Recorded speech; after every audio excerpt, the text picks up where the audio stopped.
سلامونه او نیکې هیلې ګرانو زده کوونکو، هیله ده چې ټول جوړ روغ صحتمند او سرحاله اوسئ. بیا هم زه ستاسو ښوونکې مرضیه غفوري د نوي لوست تاسو سره یم. زموږ لوست دی دویم، عنوان مو دی پوهنه او جلسه یا برخه مو هم ده شپږم. ټولګی هم شپږم دی، مضمون پښتو. د لویو بخښونکي څښتن الله په نامه روزو د نن ورځې لوست پر مخ بیایو. خو ګرانو زده کوونکو، لکه څنګه چې تاسو په تېر درسي ساعت کې ولوستل، پوهنه یعنې د پوهنې په اړه پوه شوو چې پوهنه څه ته وایي. یو ځل بیا هم تاسو ته لنډ شانته تکراروم، تاسو دقت وکړئ او غوږ ونیسئ چې درسونه ستاسو ته په ذهن کې بیا هم تکرار شي. ګرانو زده کوونکو، موږ د پوهې په اړه معلومات ولوستل چې پوهه چې علم د پوهې پیژندنې او خبرتیا په معنا دی، او د دې ترڅنګ په دې هم پوه شو چې موږ کله چې پوهه ترلاسه کوو، موږ کولی شو په ډېر اساني توګه خپله موخې ته ورسېږو او د خپل د بریالیتوب لپاره لارې چارې پیدا کړو. او موږ وویلې چې پوهنه د یوې رڼا په څېر ده چې د انسان ژوند روښانه کوي. او دا مو هم ولوستل چې کله یو انسان پوهه ترلاسه کوي، باید د هغه سره عمل هم ملګری وي، ځکه چې موږ ولوستل چې بې عمله عالم د شنې ونې په څېر دی چې شنه ښوونه به وي خو اثر نه لري، یعنې ارزښت نه لري. کله چې تاسو وګورئ یوه ونه شنه شي او هغه میوه ولري، حاصل ورکړي، نو عمل هم همدغسې د یوې ونې ده چې میوه ارزښت لري او ارزښت ورته ورکوي، نو د انسان پوهنه یا پوهې ته هم د هغه عمل ارزښت ورکوي. او موږ دا مو هم ولوستل چې الله جل جلاله په خپله د پوه او ناپوه انسان ترمنځ وایي چې هیڅکله پوه او ناپوه انسان سره برابر نه دي. او دا مو هم ولوستل چې خپله دغه پوهه د یوې رڼا په څېر ده، او ناپوهي مو هم له تیارې سره تشبیه کړه. یعنې څنګه چې انسان په تیارې کې ویره لري او هیڅ شی لیدلی نه شي، ناپوه انسان هم همداسې دی. یو څوک چې علم او پوهه ولري، نو هغه ته په هر حالت، په هر وخت کې هغه کار کولی شي، خپل فعالیت پر مخ بیولی شي. خو خدای مه کړه که یو انسان پوهه علم ونه لري، نو هغه ته په اسانۍ توګه کار څه پیدا کېږي هم نه، او که پیدا هم شي هغه د ذلت خواري سره به مل وي. نو تل به هغه داسې کارونه کوي چې هغه ټول شاقه کارونه وي، او هغه خپل د کار لپاره د هر لاره به هم پیدا کولی نه شي په اسانۍ ډول. دلته تاسو انځور کې وګورئ چې په انځور کې څه دي. موږ وویلې چې الله جل جلاله یا څښتن تعالی جل جلاله ویلي دي، آیا هغه کسان چې پوهیږي له هغو کسانو سره چې نه پوهیږي برابر دي؟ موږ وویلې چې نه، هیڅکله هم نه. نو موږ کولی شو دغه خپله پوهه د کتابونو د مطالعې سره، د خپله ښوونکو د خبرو په اورېدو سره، ځکه چې زموږ میندې پلارونه ښوونکي تل داسې لارښوونه کوي چې زموږ په ښه وي. او کله چې موږ د ښوونکی منظمه مهالویش راکوي، نو موږ باید هغه ته پام وکړو او هغه پر مخ وځو، تر څو چې موږ په ډېر کم وخت کې ډېر کتابونه مطالعه کړو، خپله پوهه زیاته کړو. او دلته وګورئ لیکل شوي دي، وایي په پیسو سره کتاب اخیستلی شئ، خو علم او پوهه نشئ اخیستلی. ګورئ ګلالیو ماشومانو، څومره ښایسته یې ویلي دي چې انسان د کتاب اخیستی شي په پیسو سره، خو پوهه نشي اخیستی. یعنې دا په دې منظور چې تاسو ګلالۍ ماشومان کولی شئ همدا اوس چې تنکي ځوانان یئ، خپله پوهه پر مخ بوځئ. تاسو هڅه وکړئ چې د مختلفو لارو څخه د مختلفو کتابونو د مطالعې له لارې خپله پوهه لوړ کړئ، ځکه چې دغه د ژوندانه زرینې پاڼې چې ستاسو د ژوندانه اوس اړول کېږي، او یا هم دغه قیمتي وختونه چې ستاسو دي، دا بیا نه تکراریږي. نو تاسو د دغه وختو څخه ګټه پورته کړئ، کتاب مطالعه کړئ، ځان پوه کړئ، د خپل علمیت لوړ کړئ تر څو چې ستاسو استدلال ستاسو پوهه ستاسو فهم ډیر شي او د دې ترڅنګ خپل عمل هم دغه سره ملګری کړئ. زه مطمئنه یم چې تاسو ګلالۍ زده کوونکي تل داسې کړه وړه لرئ چې همیش د ټولنې خپله کورنۍ او خپلو ښوونکو د تشویق سره مخامخ کیږي او تاسو تشویقوي او تاسو واقعا هم تشویق وړ یئ. نو تاسو هڅه وکړئ د راتلونکي کې هم تاسو همدغسې بریالیتوب سره مل اوسئ او بریالیتوب ته ورسیږئ. نو د یوازینۍ لاره یې دا ده چې تاسو باید پوهه ترلاسه کړئ.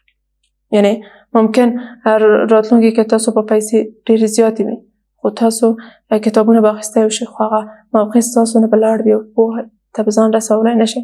نو ځکه زه وایم سمه ده دا خو چې د ژوند په هر پړاو کې موږ کولی شو پوهه ترلاسه کړو علم ترلاسه کړو خو هر شی ځان ته یو موقع لري چې په هغه موقع کې هغه کار ښه ترسره کیږي. لکه دغه اوس تاسو چې تنکي ځوانان یاستئ ستاسو مغزه ډېر خلاص دی تاسو کولی شئ پوهه هم ترلاسه کړئ او ډېر کتابونه مطالعه کړئ. ما تاسو ته وویل چې لکه څنګه چې ستاسو جسم میوه خواړه او یا نور شیانو ته اړتیا لري ستاسو مغزه هم د کتابونو مطالعې ته اړتیا لري او همدغسې د کتابونو د مطالعې سره ستاسو مغزه وده کوي. نو که تاسو غواړئ چې ستاسو مغزه وده وکړي نور هم ستاسو ژوند بریالی شي نو تاسو هڅه وکړئ چې کتابونه مطالعه کړئ. که هیڅ نه وي تاسو کولی شئ کله د دې نه مخکې چې تاسو شپې ویده شئ دا مو عادت وي چې یو کتاب له ځان سره واخلئ هغه مطالعه کړئ. د کتاب مطالعه د انسان مغزه ډېر ارامه کوي انسان راحته کوي. تاسو کولی شئ په ډېر راحتۍ ویده شئ. نو که چیرې تاسو یوه اونۍ دغه کار تمرین کړئ له ځان سره نو مطمئنه یم چې تاسو په راتلونکي کې به دغه ستاسو عادت شي. که چیرې کتاب نه وي نو تاسو به خوب رانشي نو دا خو تر ټولو ښه عادت دی. نو هر انسان هڅه کوي چې ښه عادت له ځان سره ولري او ښه عادتونه په ژوند کې ځان ته عادت کړي. ګلالیو زده کوونکو راځو د دې لوست لغتونو ته. تاسو ګورئ د دې لوست لغتونه چې کوم دي دلته وګورئ. لومړی لغت څه دی؟ بریالیتوبونه. بریالیتوبونه څه معنی؟ کامیابي. بریالیتوبونه کامیابی. بل لغت مو څه دی؟ آفرین. هلې ځلې. هلې ځلې څه معنی؟ هڅې او کوښښ. هڅې او کوښښ. شنډه یعنی بې میوې. شنډه یعنی بې میوې ونه چې میوه ونه لري. تاسو وګورئ که چیرې یوه ونه وي او هغه کې داسې ښایسته زیړې سرې شنې مڼې وي هغه به څومره ښایسته معلومیږي او هغه نه خلک ګټه اخلي. د دې ونې ارزښت به هم ډېر وي. تل باغونو کې ګورئ چې داسې ښایسته ونې وي او مڼې پکې. خو تاسو هغه ونې ګورئ چې هغه حاصل نه لري. هغه په کوڅې کې په هر ځای کې صحیح دی د هوا په پاکوالي کې خو به رول ولري خو مګر هم دې ونې ته دغه ارزښت نه رسېږي. نو د انسان علم هم همدغسې دی چې د عمل سره ملګری وي ارزښت یې زیات وي. هوسایي آرامي. هوسایي آرامي یعنی انسان چې کله پوهه ترلاسه کړي ژوند به هوسا وي. ستونزې. ستونزې مشکلات یعنی کله چې انسان ناپوه وي علم نه لري نو ژوند یې له مختلفو ستونزو سره مخامخ کیږي. سوکالي څه معنی؟ سوکالي آسودګي یعنی که چیرې غواړئ تاسو راتلونکی ژوند سوکاله وي نو تاسو هڅه وکړئ چې اوس چې تاسو فرصت لرئ تاسو تر آخرین حده پورې په دې هڅه کې اوسئ چې پوهه ترلاسه کړئ خپله پوهه لوړه کړئ. ګلالیو ماشومانو تاسو لوست ولوسته د پوهنې په ارزښت پوه شوئ چې انشاءالله د دې لوست په لوستلو سره ستاسو ژوند کې یو ډیر او ښه بدلون به راشي. یعنې د مطالعې کتابونو مطالعه او یا هم مطالعه خپل ژوند ته لومړیتوب ورکړئ او کتابونه مطالعه کړئ او خپله پوهه زیاته کړئ. ګلالیو ماشومانو راځئ زه تاسو ته دلته متضاد کلمې وایم چې متضاد کلمې څه ته وایي او تاسو کولی شئ په متن کې متضاد کلمې پیدا کړئ. تاسو متن ته ځیر شئ وګورئ چې آیا تاسو کولی شئ متضاد کلمې په متن کې پیدا کړئ که نه. ډېر ښه. متضاد کلمې کومه کلمې ته ویل کېږي؟ متضاد کلمې هغه کلمې دي چې شکل او لیکنې بڼه یې سره یو شانته نه وي خو معنای یو وي. دا څه دي؟ مترادف کلمې دي. متضاد کلمې هغه دي لکه تور، سپین. مترادف کلمې هغه دي چې شکل یعنی لیکنې بڼه سره یو نه وي خو معنا او مفهوم ترې یو واخیستل شي. لکه هلې ځلې، هڅې او کوښښ. دا څه دي؟ دا مترادفې کلمې دي. هوسای، آرامي، یعنی د دواړو څخه یو مفهوم اخیستل کېږي خو د دې لیکنې بڼه له دې سره فرق کوي. راځو غیر متضاد څه ته وایي. متضاد هغه دي چې د یو بل ضد معنا ولري. لکه پوهه او ناپوهي. پوهه او ناپوهي څه دي؟ دوه متضاده کلمې دي. یعنی د معنا یا مفهوم یو د بل ضد دی. زه تاسو ته لیکم. د پوهې متضاده کلمه څه شی دي؟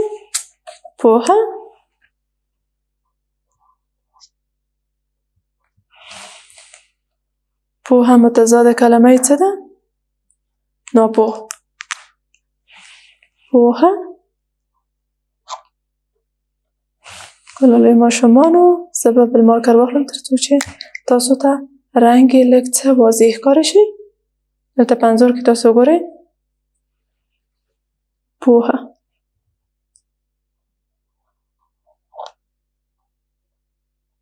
پوهه. دریم توری به څه وي؟ آفرین. هی. پوهه. د دې کلمې متضاده کلمه څه ده؟ ناپوهي. ناپوهي.